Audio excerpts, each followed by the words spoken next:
Makaliis ang 5 taon na pagtatago sa lay, dagos ng nahulog sa kamot kan otoridad, ang pigkukonsiderar na municipal most wanted person sa Dait Camarines Norte. Alauna 10 kasuudmang maagahon kan madako panakusado na pigbisa sa alias na Junjun, 42 anyos, soltero, construction worker asin residente kan Purok 3, Barangay 4, parehong banwaan kung sa pigkasarma ng operasyon. Basado sa impormasyon, nakaresibinin sumbungan otoridad na nag-ulian sospek sa indang residensya haling Manila, ngani isilibraran kumpleanyo kan sa iyang ina. Tulos na pigbantayan kan operatiba ang hiro kan sospek, kaya kan aldaw na mabiyahe na ini pabalik sa Navotas City, kung sa insubuti ni nagtatago, kinorner na ini kan otoridad. Doon sa may mga kaso na hanggang ngayon ay nagtatago, ay mangyari pong harapin nyo na yung inyong kaso kasi para po maipagtanggol nyo ng patas ang inyong sarili sa korte. Pangalawa po, ito pong pagkakahuli doon sa alias Junjun ay ito po ay pangitain na talagang hindi po kayo makakaligtas sa kamay ng batas. Hindi kayo makakapagtabo mabuhay. Doon po naman sa mga kababayan natin na may nalalaman tungkol sa mga tao na may warrant of arrest ay mangyari pong ipagbigay alam ninyo dito sa aming tanggapan upang nang sa ganun ma-actionan po natin.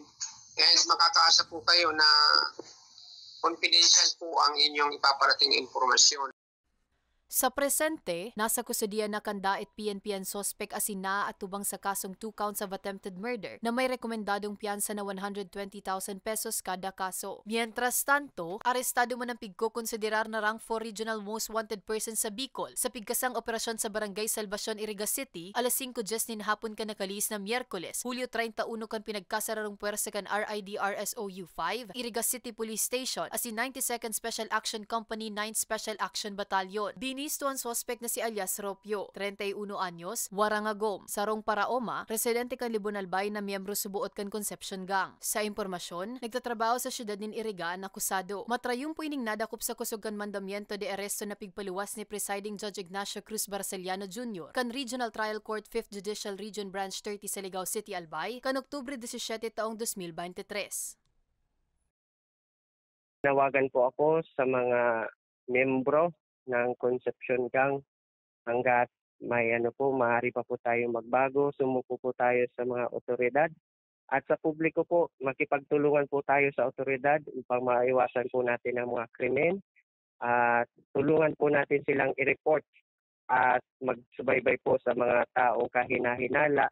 At kung kilala niyo po ang mga tao na miyembro ng Conception Gang, maaari niyo po itong i-report sa pinakamalapit pong istasyon para po maano po natin ang hustisya sa mga naging biktima po ng Conception Gang. Sa presente, nasa kusodiya na kan Iriga City Police Station ang sospek asin nahampang sa kasong murder na warang rekomendadong piyansa para sa mga baretang Tatak Bicol. Camille Gonzalez.